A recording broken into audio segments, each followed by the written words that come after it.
Capítulo 10. Tudo passou rapidamente. Levamos Júlio para casa e marcou-se o enterro para o dia seguinte às 9 horas.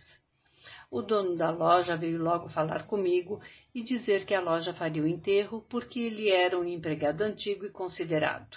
Era mesmo o mais antigo. Concordei e dei graças a Deus, pois não tinha em casa dinheiro algum e estava devendo as despesas de hospital e operação. Nem queria pensar como iríamos viver. Nessa noite, nossa casa ficou cheia até altas horas. Vieram todos os colegas da casa onde Júlio trabalhava e todos os amigos. Eu estava um pouco idiota e dizia obrigada para todas as pessoas que vinham apertar minha mão, mas não entendia o que elas diziam e às vezes nem as conhecia.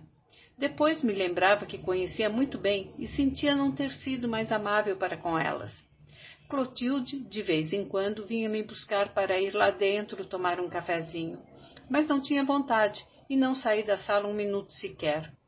Dona Genu fez presente de um frango e ela mesma preparou uma canja, que só provei no dia seguinte, apesar dos pedidos de tia Candoca, de Clotilde e de meus filhos.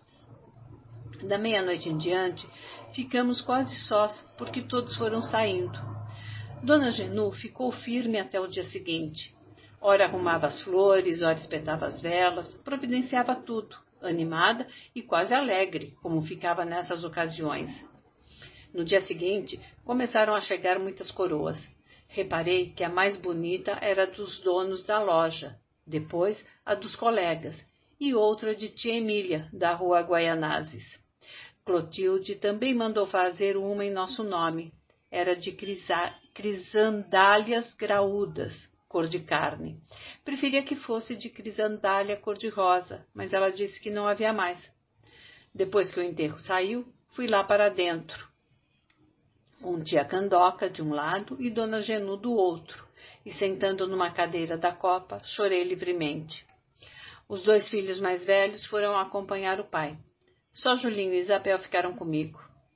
Uma meia hora depois, quando fiquei mais calma, procurei Isabel e não a encontrei. Então fui ver se ela estava no quarto. Estava na cama, deitada e abraçada ao caçarola. Chorava, um chorinho triste e abafado, de cortar o coração. Todo seu corpo tremia e os soluços eram doloridos e vinham do fundo do peito. O gato, um pouco assustado, olhava de banda, meio desconfiado, as orelhas baixadas, como que aborrecido. Abracei-a, passando a mão pelos seus ombros. Filhinha, precisa ter coragem. Perdemos nosso maior amigo, mas precisamos ter coragem. Ela começou a chorar mais alto. O que havemos de fazer, mamãe? Como vamos viver agora sem ele? Tudo há de se arranjar, Isabel. Deus é grande e não nos abandonará. A vozinha dela continuou abafada, o rosto contra o travesseiro. Eu gostava tanto dele, mamãe. Era tão bom, tão meu amigo. Ainda antes de ficar doente, prometeu me levar um dia ao Rio de Janeiro. E ele levava a mamãe, se não tivesse morrido. Naturalmente levava Isabel. Quando ele prometia, cumpria, mesmo com sacrifício. Coitado do meu paizinho. Com este frio e esta chuva, sozinho, debaixo da terra, como vai ser? E Isabel soluçou mais, segurando com força o caçarola. Mas o gato revoltou-se e pulou para o chão, miando. Comecei a passar as mãos nos cabelos dela. Não fale assim, filhinha. Fico mais triste, mais desesperada ouvindo você falar desse jeito. Ele não está debaixo da terra, está no céu. Julinho enfiou a cabeça no vão da porta e entrou de manso. Não disse nada. Sentou-se numa cadeira perto da cama e, deitando a cabeça sobre os braços, caiu em prantos também. Isabel continuava. Papai, meu papaizinho. Meu coração quase arrebentava ouvindo soluços de meus filhos. Depois vieram Clotilde, tia Candoca e Durvalina, e começaram a falar para nos consolar. Quando os meninos voltaram do cemitério, contaram que o enterro tinha sido grande, com muitos automóveis e coroas. Julinho parou de chorar, dizendo que quando o enterro saiu, ele contara 3 quarteirões cheios de automóveis, o que Durva contestou, afirmando que eram 4 quarteirões e não 3. Podia perguntar para a cozinheira da vizinha, que tinha contado também. Tia Candoca disse que perdera a conta do número de coroas, mas chegara a contar 14. Dona Genu entrou nesse momento, trazendo um prato de pastéis quentinhos. Ouviu a conversa e garantiu que contara até 22 coroas, e tinham chegado mais depois. Os meninos ficaram admirados, e quando Carlos disse que já tinha providenciado e que no dia seguinte nós íamos ler a notícia em 2 jornais, Isabel ficou mais animada. Vai sair em 2 jornais? Deixamos o quarto e fomos para a copa comer alguma coisa. Logo depois nos deitamos porque estávamos muito cansados. Levei Isabel para minha cama e, como Clotilde também queria dormir no nosso quarto, trouxemos a cama dela e dormimos as 3 juntas. Dormi o primeiro sono muito pesado porque estava exausta. Acordei com um pensamento que me veio durante o sono. Mesmo dormindo, pensei: como vamos viver? Com que recursos? Como irei pagar as dívidas do médico e do hospital? Como iremos comer? E, de repente, levei um susto maior. E a prestação da casa? Meu Deus! Com que iria pagar a prestação? E os estudos dos meninos? Nossa Senhora, e os estudos? Então me sentei na cama, desesperada e toda desgrenhada, sentindo uma angústia se apoderar de mim. E apesar da fadiga dos últimos dias, não dormi mais. Clotilde acordou também e perguntou se eu estava doente. E eu disse que não, estava bem. Fingi que dormi meio sentada, mas esperei a madrugada chegar com negros pensamentos vagando em meu cérebro. Para desviar meu pensamento, procurei ouvir o vento. Era um vento forte que sacudia as janelas e as plantas do jardim. Comecei a prestar atenção para ver se o vento vinha do norte ou do sul, e ouvi a roseira plantada por Júlio bater na parede do quarto. Batia, voltava e tornava a bater conforme a força do vento. Pensei nas rosas desfolhadas. Descobri que o vento mudava de direção, como se quisesse me enganar. Vi uma tênue claridade desenhar-se na veneziana do quarto e senti a ventania ulular mais fortemente. Mas o mesmo pensamento me fazia doer a cabeça. Como iremos comer? O que iremos fazer? Acho que nessa noite envelheci todos os anos que tinha que envelhecer o resto da vida. Amanheceu chovendo. Uma cor cinzento escura sobre todas as coisas e a chuva a pingar fininha das árvores e dos telhados com um barulho monótono. E fazia frio. Passei o dia todo muito atarefada com as visitas e não tive tempo de pensar em nós. Logo depois do almoço vieram tia Emília e a menina. Eu estava tão abalada que quase não falava. Só ouvia a conversa dos outros. Isabel não se separava de mim, segurando minha mão ou meu braço. Ou então ficava horas inteiras com caçarola no colo, sem falar nada. Os olhos muito grandes fixos num ponto qualquer, sem ver. Os meninos passeavam pela casa de um lado para outro, sem saber o que fazer nem onde ir. Iam da sala para a cozinha, da cozinha para o quarto, voltavam à sala outra vez, sentavam um pouco e se levantavam logo depois, tornando a sair. Davam a impressão de criaturas que tivessem perdido o rumo e não o encontrassem mais. Inutilmente procuravam. Inutilmente. Passamos assim os primeiros dias, sem direção, sem saber para onde ir, por onde recomeçar a viver. Carlos foi tratar da missa. Clotilde tratou do luto. Só quando me pediram dinheiro para as despesas, pensei de novo desesperadamente no futuro. Reunimos então todos na 3ª ou 4ª noite e discutimos para ver o que havíamos de fazer. Clotilde era corajosa. Propôs comprarmos um fogão com bom forno e fazermos doces para vender. Carlos disse que deixaria a escola e ia procurar emprego. Quando pudesse, recomeçaria os estudos. Protestei com energia, dizendo que nesse caso preferia vender a casa. Mas quando disse isso, todos gritaram que não, isso nunca. A nossa única salvação era a casa. Se a vendêssemos e acabasse o dinheiro, que faríamos? Clotilde dizia convencida, batendo a mão na mesa. Ao menos temos o teto, Lola. Isso é o principal. O resto se arranja. Come-se pão com banana se for preciso, mas a casa é nossa, ninguém tira. Mas Carlos deixar a escola, depois de tanto sacrifício, é o futuro dele que está em jogo. É o futuro, a vida inteira. Não, protestaram de novo. Mas em qualquer época ele pode estudar.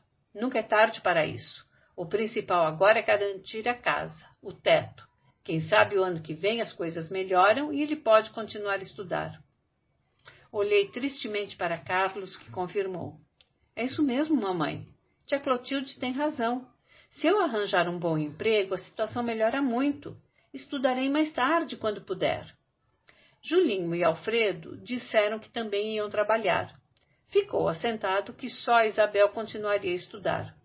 Julinho deu uma ideia instantes depois. Tem um jeito melhor. Alugamos esta casa e vamos para uma casa menor e mais barata. Assim o aluguel desta, sobrando um pouco, já ajuda. Os outros não quiseram. Menor que esta? Não, daqui não saímos, não é, mamãe? Clotilde interveio. Por enquanto não. Nada de precipitação. Mais tarde, se precisarmos, então vamos ver. Fiquei muito acabrunhada em pensar que os meninos deixariam os estudos, mas não tive outra solução senão aceitar. Juntando minhas economias com as de Carlos, paguei as primeiras despesas. Uns dias depois, um automóvel muito bonito parou na porta de nossa casa e um rapaz me procurou em nome de tia Emília. Era o filho mais moço que queria falar comigo. Muito polidamente, ele me deu um cheque dobrado em 2, dizendo que era uma lembrança de tia Emília. Apertei o cheque na palma de minha mão, curiosa para ver quanto era, e perguntei se ele não queria entrar e tomar um café. Agradeceu e foi embora. Quando o automóvel partiu, abri vagarosamente o papelzinho e espiei. 2 contos. Li outra vez com calma. 2 contos de réis. Todos me rodearam. Deixa ver, mamãe, deixa ver. Puxa, quanto dinheiro! Assim mesmo a tia da Guaianazes é boa. Clotilde veio alvoroçada. Ai, Lola, que felicidade! Dá para sair do buraco. Encarei com mais coragem a situação. Mandei Carlos saber das despesas do hospital e do médico. Depois de tudo pago, fiquei com 800 mil que guardei como o maior tesouro do mundo e tocamos a vida para frente. Em primeiro lugar, fui procurar emprego para os meninos. Fui à loja falar com o chefe. O dono concordou em aceitar Julinho como empregado, mas ganhando pouco ao princípio. Levantei as mãos para o céu. Mas meu contentamento não durou muito. Um dos colegas de Júlio veio me contar que Júlio lhe devia 300 mil e mostrou a letra. Levei um susto, mas ele me acalmou, dizendo que não vinha me cobrar porque sabia que não estávamos em condições de pagar. Pagasse quando pudesse. Perguntei se ele não concordava em tirar 50 mil do ordenado de Julinho todos os meses. Ele hesitou e concordou, um pouco contrariado. Eu queria guardar os 800 mil para a prestação da casa no fim do ano. Julinho começou a ganhar 150 mil, mas trazia apenas 100 mil para casa. O resto ficava para o pagamento da dívida. O tempo foi passando e fomos ficando endividados. Nos primeiros meses não paguei quase nada e o homem do armazém começou a reclamar. Carlos e Alfredo não encontravam emprego. Carlos continuou como entregador de amostras, mas dava pouco, e quando ele se apresentava nos empregos que via nos jornais, perguntavam se ele sabia escrever à máquina. Como não sabia, não aceitava. Clotilde e eu continuávamos ativamente a fazer tricô, mas infelizmente não apareciam tantas encomendas como desejávamos. Deixamos para comprar o fogão mais tarde e avisamos as amigas e vizinhos que aceitávamos encomendas de doces e salgados. Se aparecesse alguma encomenda, faríamos no nosso forno no mesmo. Alfredo se ofereceu para vender algum doce ou balas nas casas conhecidas. E como ele gostava muito de viver na rua, mandei-o uma vez com uma lata de cocadas e outra de pé de moleque. Depois de andar um dia inteiro, voltou desanimado, dizendo que o que gastava nos sapatos era mais do que o lucro. Assim mesmo, conseguiu vender quase tudo. O que sobrava, ele comia no caminho da volta, e o resultado foi nulo. No primeiro mês, fiquei horrorizada com as despesas. Empório, açougue, pão, leite, durva. Reuni todos outra vez para conversarmos sobre a situação e disse que tínhamos que cortar tudo que não fosse absolutamente necessário. Assim, resolvemos mandar Durvalina embora. Os meninos estavam acostumados com ela desde pequeninos e sentiram muito. 2 dias depois ela foi. Antes de deixar nossa casa, comprou um bule de metal para café e me deu de presente. Estava tão comovida que não pôde falar. Estendeu o braço para mim sem dizer nada, e eu também estendi o braço e segurei o bule sem poder falar. Assim foi nossa despedida, sem palavras. Saiu pelo portãozinho, com a trouxa de roupa, e Isabel e Julinho chorando atrás dela. Acompanharam-na até o bonde. Clotilde e eu começamos a revezar na cozinha. Uma cozinhava uma semana e outra na semana seguinte. A limpeza da casa era feita por todos. Cada um varria seu próprio quarto, estendia a cama e tirava o pó. Muitas vezes discutiam por causa da vassoura. Um puxava de um lado, o outro do outro, e eu precisava intervir. Quando começou o segundo mês, tive uma dolorosa surpresa. Recebi um aviso de uma letra de Júlio no valor de 500 mil. Não sei por que ele fez essas dívidas e chorei durante horas fechada no meu quarto. Mandei Carlos pagar. Dos 800 mil, já havia tirado 200 mil para as primeiras despesas. Tirei mais 500 mil para pagar a letra e fiquei apenas com 100 mil para algum novo aperto. Nesse dia, tia Candoca esteve em casa e, conversando, perguntou se Júlio não tinha deixado seguro de vida. Disse que não. Ela tornou a perguntar, meio seca, com ar de censura. Não deixou nada, nada? Tornei a dizer que não, e ela abanou a cabeça. Nessa noite, tive uma conversa outra vez com Clotilde a respeito do nosso futuro. Para fazermos mais economia, resolvemos cortar o leite, a manteiga e comprar carne só 2 vezes por semana, quintas e domingos. Dias depois, quando acabou a manteiga que tínhamos em casa, Julinho perguntou de manhã onde estava a manteiga para passar no pão. E eu disse que não tinha mais. Ele me encarou admirado. Por que não pede, mamãe? Não respondi, e ele compreendeu. Comeu o pão com lágrimas. Consolei-o, dizendo que tivesse paciência. As coisas não seriam sempre assim. Ele engoliu o último pedaço de pão com um soluço e foi para a loja. O grande engenheiro que pretendia ser era um pobre caixeiro de uma modesta loja.